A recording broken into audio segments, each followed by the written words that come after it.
Herkese merhaba arkadaşlar. Kanalıma hoş geldiniz. Evet, bugün sizlerle bu sevimli sincapı çalışacağız. Tombiş sincap. Boyumuz 30 santim. Şöyle çevirelim. Kuyruğumuz da arkaya çekiyor biraz. Ağır olduğu için. Evet. Sincapımız için 2 tane kahve, bir tane de açık renk gerekli. Videonun altına kodlarını yazacağım. Ayrıyeten biraz sonra da yine göstereceğim. Gözlerimiz de 14 milim. İstediğiniz gözleri takabilirsiniz. Ben elimde böyle simli vardı. Mavi. Burnumuzda 15 milim arkadaşlar. Bir tık da küçük olabilir. Ben yine elimde olanları kullandım. Planlı, hani burada seçme şansım yok. Elimde ne varsa onları kullandım. Bunun dışında bir de ayrıca az bir kahverengi kullandım. Meşe palamut için. Bu başka bir şeyimiz yok. Bu kadar malzeme. Bir de tabii ki boncuk elyaf gerekli. E, Ramazan ayındayız. Ramazanınız mübarek olsun. O yüzden biraz yoruldum. İftardan sonra sahur saatinde ördüm. Bayağı bir tabii ki proje, yani sonuçta emek veriyorsunuz. Kendi çıkardım sayılarımda. Evet. Şimdi emeğimin karşılığı olarak da sizlerden yorum, beğeni eksik etmeyin arkadaşlar. Kanalıma abone olmayı unutmayın. Videonun altında teşekkürler butonu var. Oradan bana yine teşekkürler butonuna tıklayarak bana destek olabilirsiniz tabi. Çam sakızı çoban armağanı. Evet. Şimdi hemen minik tombiş, minik değil, tombiş bir sincap hemen örmeye başlıyoruz. Evet, sincap için böyle aynı kalınlıkta kadife ip kullanacağım. İkisi de aynı, markaları farklı.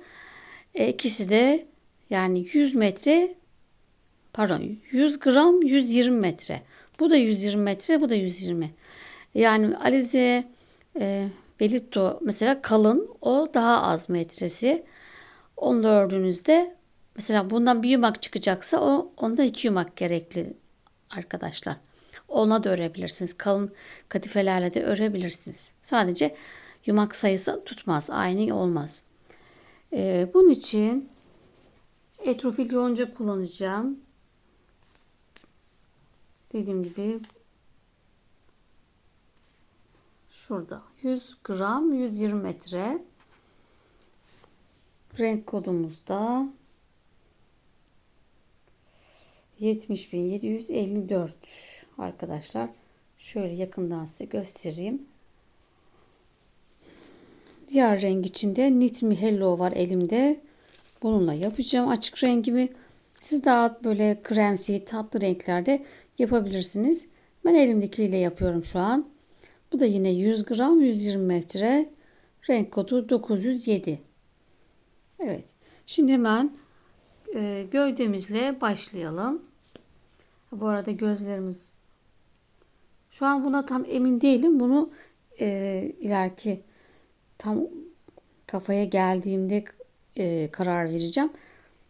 Belki biraz daha büyük de seçebilirim. Şu an bunu kenara koyalım. Onda çok emin değilim. Hadi bakalım başlayalım. Evet, başlamadan tığlarımızı da belirtelim. Bu incelikteki bir kadife için 7 numara 4 milim tığ kullanacağım. Eğer Alize Velutta gibi kalın bir kadife yapacaksanız 8 numara 5 milimle örün arkadaşlar. Çünkü aynı değil kalınlıkları. O yüzden de böyle sıkış olur. Rahat öremezsiniz. Evet. Şimdi ipimi şöyle biraz uzun bırakalım. Çıkmasın diye. İpimi sabitledim. Bunlarda sihirli halka yapmıyoruz. 2 zincir çekiyorum. Ve bir atlayıp ikinci zincirin içine 8 tane sık iğne yapalım.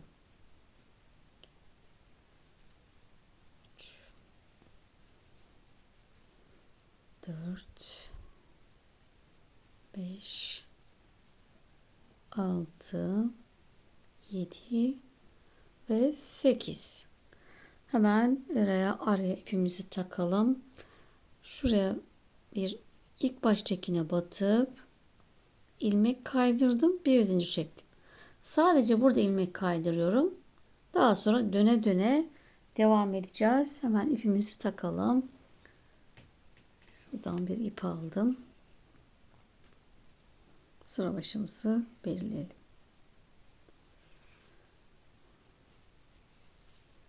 Evet, ikinci sıradayız. 8 tane ilmeğimize çift batıyoruz. Her ilmeğin içine 2 tane sık iğne.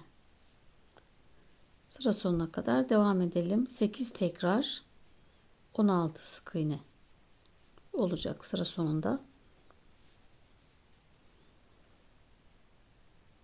Evet, üçüncü sıradayız. İpimi bu tarafa alıyorum. Yeni sıraya başlıyorum. Bir tek, bir arttır. Bir tek, bir arttır. Yine sıra sonuna kadar aynı tekrar yapalım. 8 tekrar yapıyoruz. Sıra sonunda 24 sık iğnemiz olacak. Evet, dördüncü sıradayız. 2 tane tek,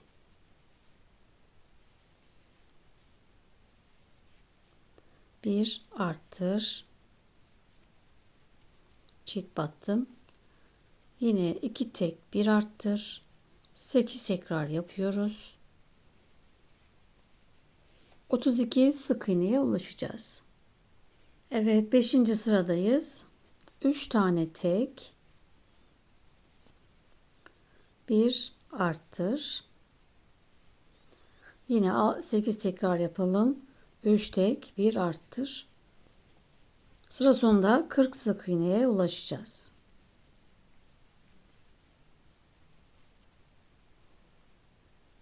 Evet, 6. sıradayız. 4 tane tek, 3, 4, bir arttır. Yine 8 tekrar 4 tek, bir arttır yapalım. Sıra sonunda 48 sık iğneye ulaşacağız. Evet, 7. sıradayız. 5 tane tek, bir arttır. Yine 8 tekrar yapalım. Evet, şu an 5 tek yaptım. Bir arttırıyorum. Evet, tekrar yapalım. 56 tane sık iğnemiz olacak sıra sonunda.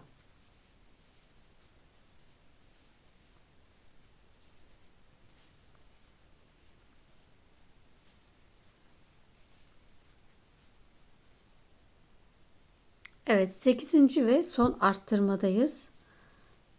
6 tane tek, bir arttır yapalım. 8 tekrar 6 tek, bir arttır. Sıra sonunda 64 sık iğnemiz olacak. Evet, şimdi birkaç sıra düz öreceğiz. Bu sıramızdan sonra artık açık renge geçeceğiz. Ön kısmını açık renkle öreceğiz arkadaşlar. Şimdi 9. sıradayız. 19 tane sık iğne tek batıyoruz. Kahveyle örüyoruz 19 tane. Evet, 19 tane ördüm ve 19'uncuyu kapatmadan açık renkle geçiş yapıyoruz. Renk geçiş yaptık. 19 yaptık. Şimdi 16 tane açık renkle örelim. 3, 4. Bu arada örerken şimdi kahverengiyi de şöyle biraz sonra bu tarafa alacağımız için burada potluk olmasın diye arada böyle ipin üzerine koyup bunu bu tarafa tutturalım. Şu şekilde daha kolay olur. Potluk yapmaz. Bakın sadece burada bir tutturma yaptım. Devam ediyorum tekrar. 2, 4, 6, 8, 9, 10, 11, 12, 13, 14, 15, 16.'yı kahveyle geçiş yapıyoruz. Kapattık. Açık rengi çekiyoruz. Şimdi sıra sonuna kadar hep tek batacağız. Şurası bu şekilde. Direkt buradan buraya alsaydık burada ip gerilecekti. Böyle arada tutturursak iyi olur. Evet, şimdi devam ediyoruz. Geriye kalan 29 taneye tek batalım.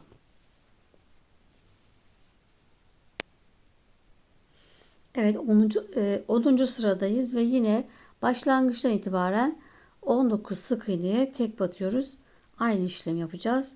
19.'ya battım ve açık renge geçiyorum. Burayı da şöyle atarken aynı boyda olmasına dikkat edelim. Gergin olmasın. Büzer yoksa. Evet, 19.'ya geçtim. Hemen sıradakine batarak 16 tane açık renkli örüyorum.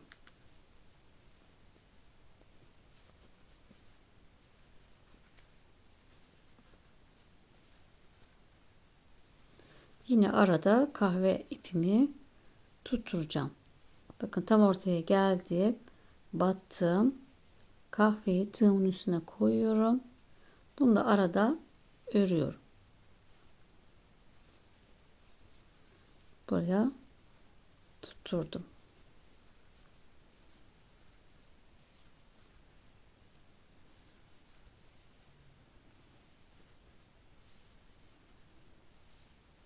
Evet, 16.'ya batıp çıktım. Kahveyle kapatıyorum.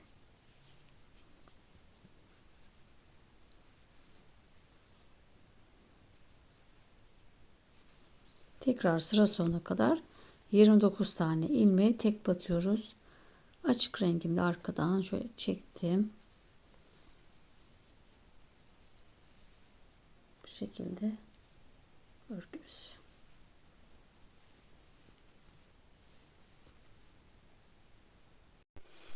Evet, aynı şekilde örmeye devam ettim arkadaşlar. Toplam 6 sıra. Şuradan bakın 2, 4, 6.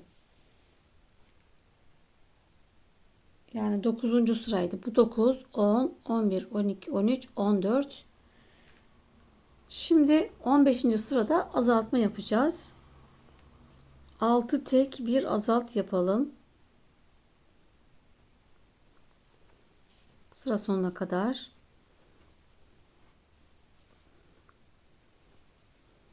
1, 2, 3, 4, 5, 6 tek bir azaltalım.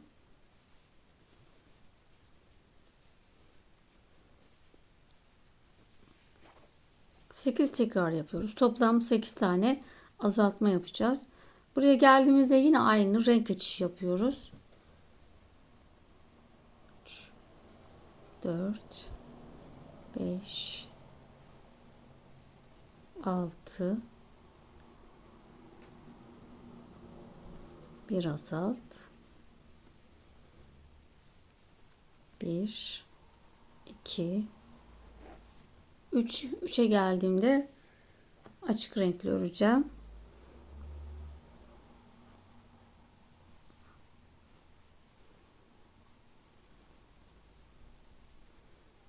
İşte buradan buraya uzatıyorum.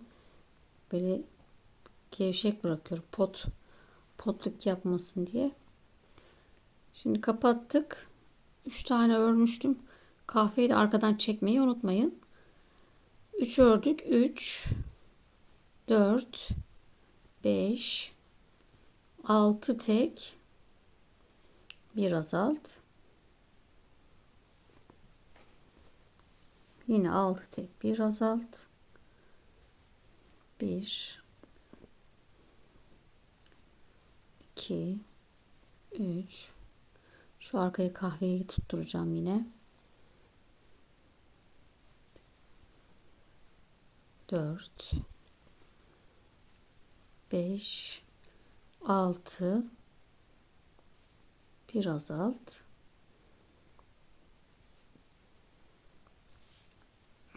Tekrar 6 tek yapıyoruz. 1, 2, üçüncüyü kahveyle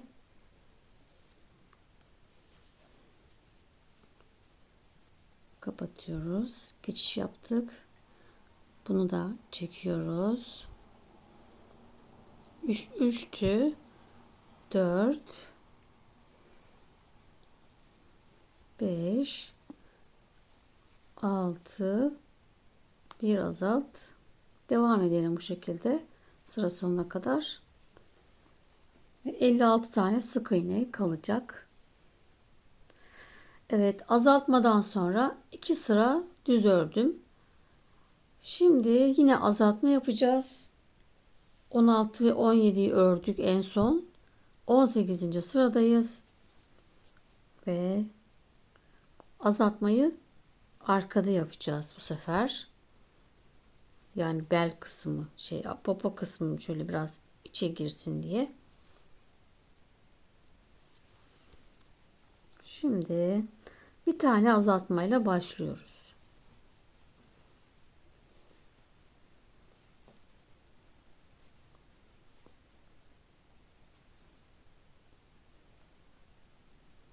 Evet, bir tane azaltma yaptım. Daha sonra 39 tane tek batıyoruz. 1, 2, 3, 4, 14 ve 15 tane kahve ördüm. Şimdi kreme geçeceğim. 15.yi kremle kapatıyoruz. Şöyle ipi bu tarafa aldım. Kahveyi arkadan çekelim. Ve 14 tane kremle örelim. 2, 3, 4, 5, 6, 7,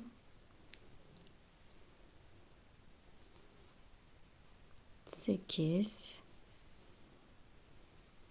9, 10, 11, 12, 13 ve 14 krem ördüm. Sonuncuyu kahveyle kapatıyorum. Arkadan ipimizi çekiyoruz. Şimdi 10 tane kahverengi örelim. 1, 2, 3, 4, 5, 6, 7, 8, 9 ve 10 tane kahve ördüm. Yani toplamda 39 tane düz ördüm. Şimdi azaltma yapacağız. Bir azaltıyorum. Bir tek. Bir azalt. Bir tek.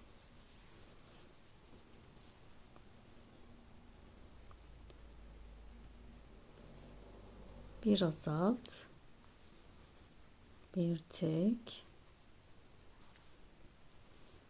Bir azalt. Bir tek.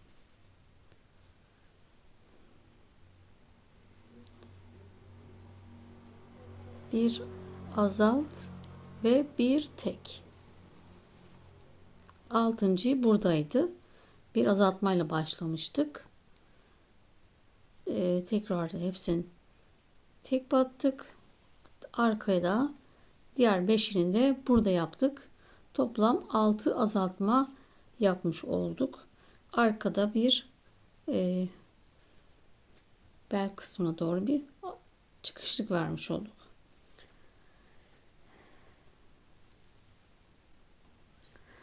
Evet, sıra sonunda 50 tane sık iğne kaldı. 6 azaltma yapmıştık. Şimdi 4 sıra eksiltme arttırma yapmadan düz ördüm. 19, 20, 21, 22. sıralarımızı. Şimdi 23. sırada yine azaltma yapacağız. Toplam 10 tane azaltma yapacağız. Bu sırada 3 tek bir azalt yapalım. 1, 2, 3, bir azalt. Bu şekilde sıra sonuna kadar devam edelim. 3 tek bir azalt.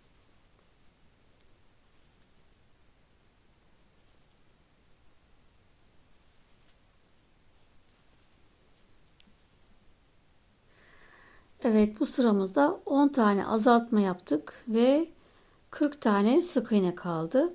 Şimdi yine 2 sıra eksiltme arttırma yapmadan düz ördüm. 24 ve 25. sıralar. Şimdi 26. sıradayız. Yeniden azaltıyoruz. Yine 3 tek bir azalt yapalım. Sıra sonunda toplam 8 azaltma yapmış olacağız. 3 tek bir azalt. Sıra sonunda 32 sık iğne kalacak.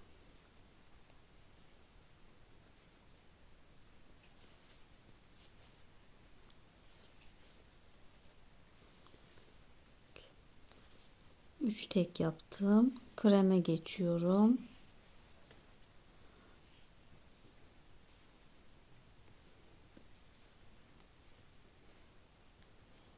Arkayı çekelim. Ve bir azalt yapıyoruz yine. Bu şekilde sıra sonuna kadar devam edelim. 3 tek. Bir azalt. 1, 2, 3. Tekrar 1, 2, 3 tek. Bir azaltıyorum. Burada kahveyle yapacağız. Şöyle kahveyi aldım.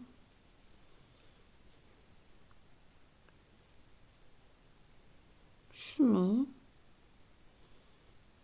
kahveyle geçelim. Çünkü ikisi bir araya çakıştılar.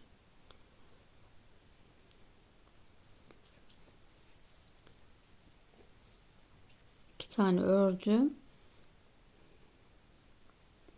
Yani 3 tane ördüm. Kesmeyi de kahveyle keseceğim. Evet, bu şekilde tekrar 3 tek.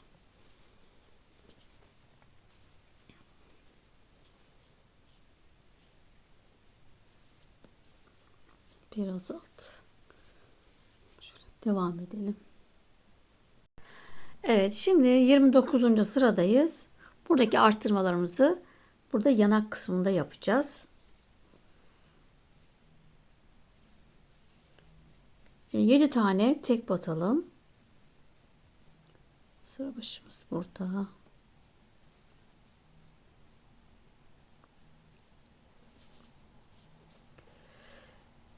Bir,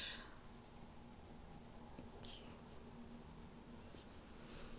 3, 4, 5, 6, 7 tane tek battık. Bir arttıralım. Bir tane tek. Bir arttır. Bir tek. bir arttır, bir tek, bir arttır, bir tek, bir arttır. Evet, toplamda 5 tane arttırma yaptık. En son yani yukarıya yazdığım yazılarda parantez içinde 5 yazdığım 5 tane arttırma yaptım demek arkadaşlar. Şimdi en son bir arttır yaptık. 14 tane tek batalım. 1, 2, 3, 12, 13 ve 14 tane tek battık. Bir arttıralım. Bir tek, bir arttır,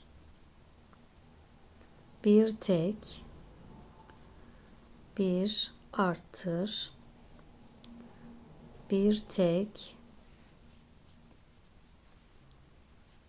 bir arttır, bir tek. Kaç tane oldu? 2, 3, 4 ve 5. Toplam 5 tane burada da arttırdık.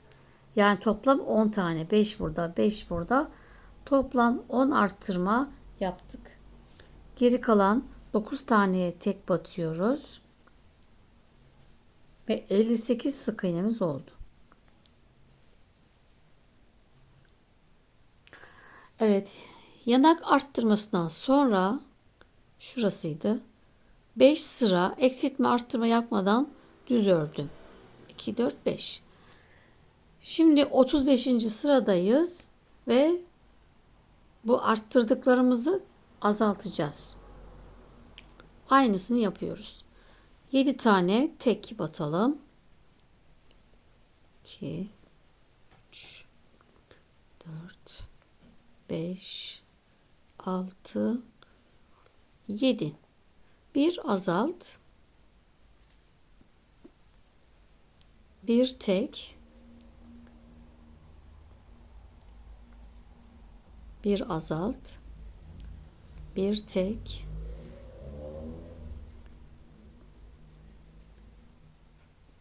Bir azalt.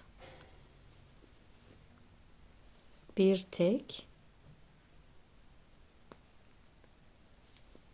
Bir azalt. Bir tek. Bir azalt. Toplamda 5 tane azaltma yaptık. Yine 14 tane tek batalım. 1, 2, 3, 4, 13 ve 14. Tekrar bir azalt, bir tek, bir azalt, bir tek, bir azalt, bir tek, bir azalt. 1, 2, 3, 4. Bir tane daha yapacağım. Bir tek, bir azalt. Evet, 5 tane azaltma yaptım. 5 de burada 10 azaltma. Geri kalan 9 taneye tek batıyorum. Şimdi bundan sonra kahveyle devam edeceğiz.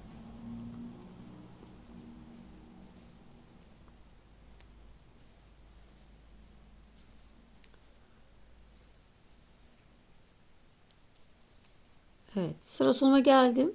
Şimdi 3 tane ilmek kaydırıyorum. 1, 2, 3 ilmek, bir zincir çekip ipimi kopardım. Şöyle bakalım kafamıza. Evet. Şimdi kahveyle devam edelim. arkada. Evet, ipimizi şöyle bir sabitliyoruz. Bu sıramızda ilmek kaydıracağız. Daha güzel görünmesi için örgümüzün şurası, yani bu görüntü olmaması için önce ilmek kaydırıp daha sonra devam edeceğiz. Şimdi şurada ilmek kaydırdığımız yer burası. Bunun bir altını şuradan, yani bunun hizasından devam ediyorum. Bakın hemen ilk ilmeğimi battım. İlmek kaydırıyorum.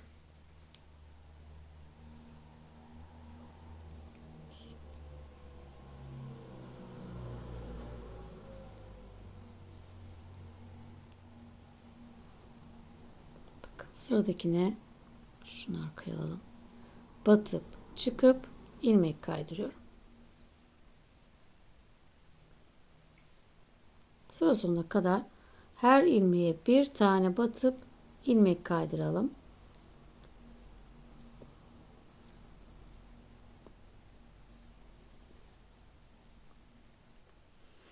Evet, sıra sonuma geldim ve ilk başladığımız yere tekrar batarak burayı da birleştirdik. Şimdi buradan hemen ilk ilmeğin, bak ilk kaydırdığımın içine batıyorum. Bu bir. Tekrar yanındakine ilmek kaydırığımızın içine batıyoruz. Şu araya değil, ilmeklerin içine.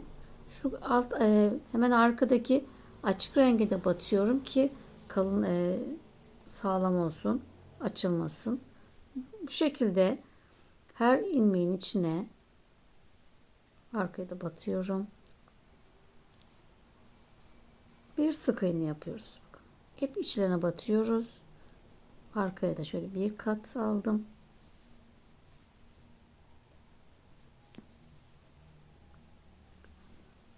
Evet. Sıra sonuna kadar devam edelim. Burada ne oldu? Güzel bir görüntü oldu. Şu görüntü olmadı.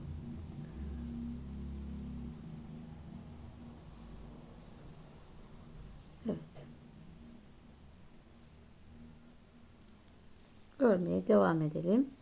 Burada şimdi biraz ben ara vereyim. İftar saati yaklaşıyor. Yemek yapalım. Hadi bakalım.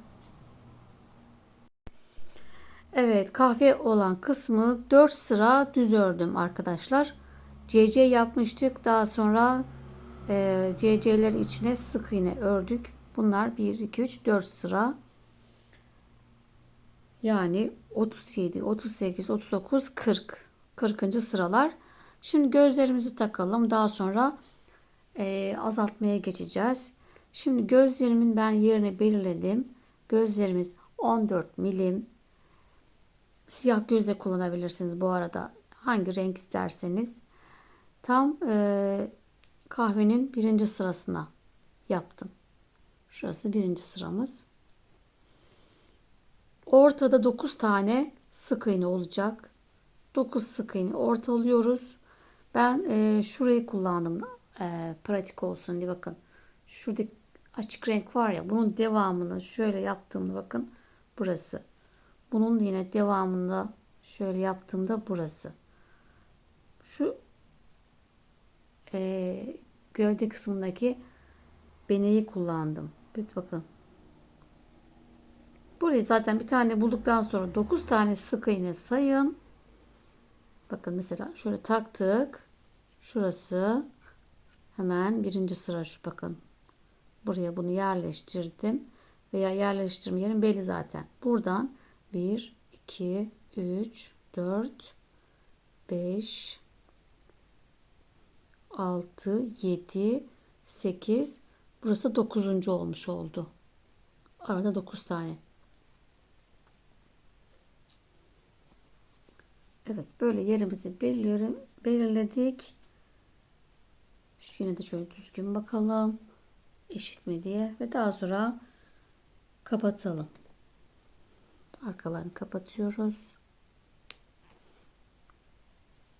Bayağı bir sıkış.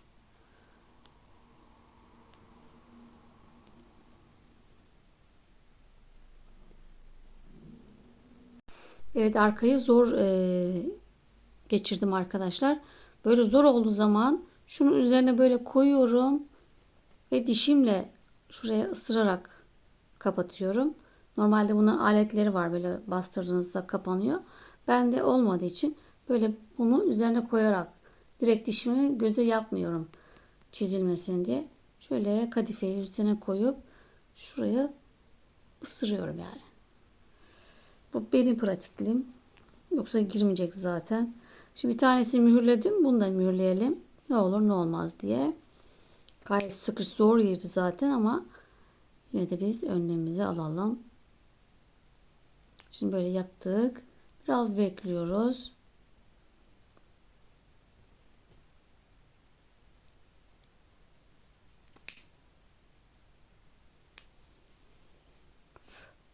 Şimdi biraz yine bekleyelim. Hemen bastırmayalım. Şimdi artık bastırabiliriz. Şöyle yayıyoruz. Evet. Böylece mühürlemiş olduk. Böyle gayet sağlam oluyor. Çıkmıyor arkadaşlar. Şimdi kaldığımız yerden devam ediyoruz. Azaltacağız. 4 sıra düz ördük. Kahve kısmı.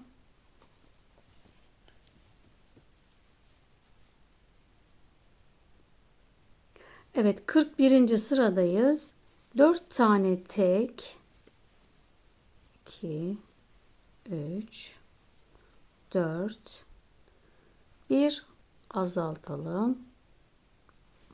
Sıra sonuna kadar 8 tekrar yapıyoruz. 4 tek bir azalt. Sıra sonunda 40 sık iğne kalacak.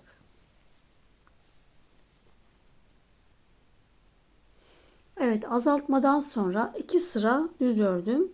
Yani 42 ve 43. 40 sık iğne ördük. Şimdi 44. sıradayız.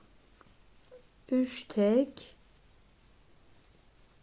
bir azalt yapalım. Sıra sonuna kadar yine 8 tekrar yapıyoruz. Sıra sonunda 32 sık iğne kalacak.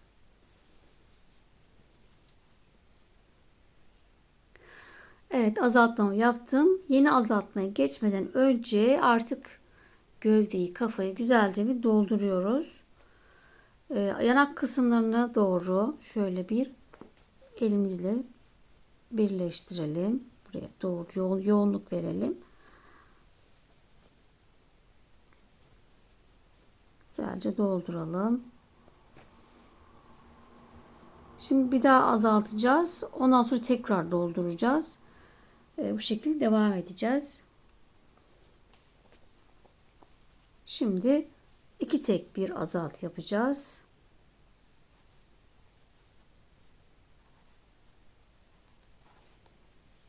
Evet, 45. sıradayız. 1 2 tek bir azalt. Yine 8 tekrar yapalım.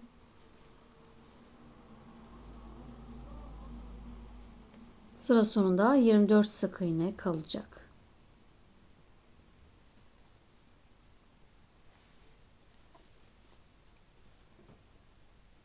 Evet, 46. sıradayız.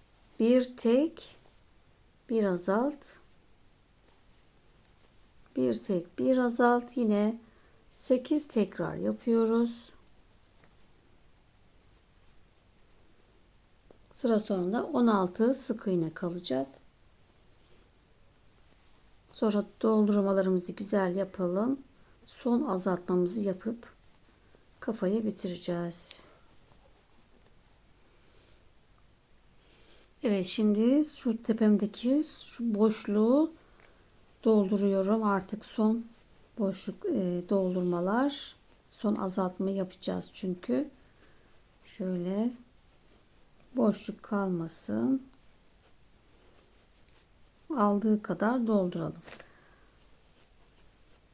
Hala alıyor. Boş demek ki.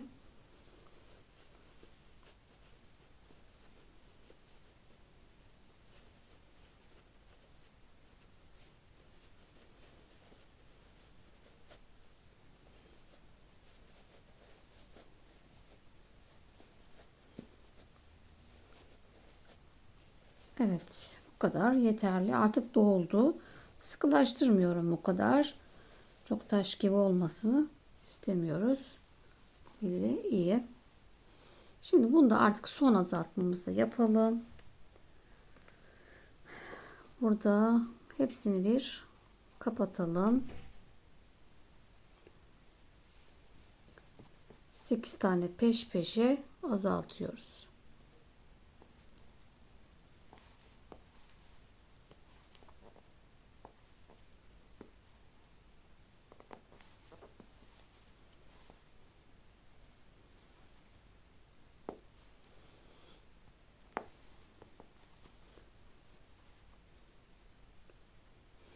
Evet, biraz ipimi uzunca kesiyorum. Ve her ilmekten tığımla geçiyorum. Boşluğu kapatacağız.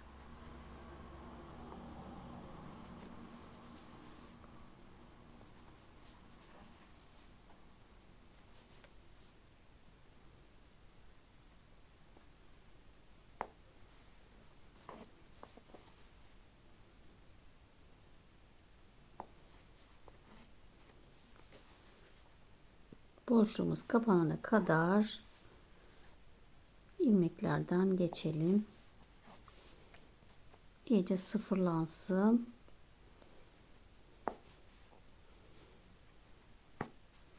Evet, kapandı. Bunu da içeriye çekelim. Şöyle bir yerden girip çekiyorum.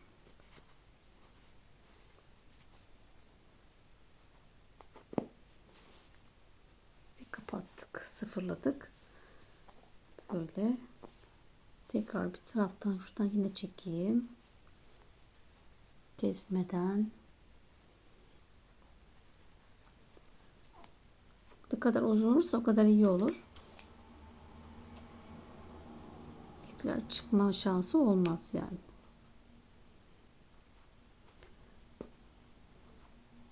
Evet. Kafamızı bitirdik. Gövde ve kafa bitti arkadaşlar. Şimdi bir dahaki bölümde de geri kalan parçalarımızı yapalım. Kulak, kuyruk, ayak, bacak gibi. O zamana kadar görüşmek üzere. Hoşça kalın.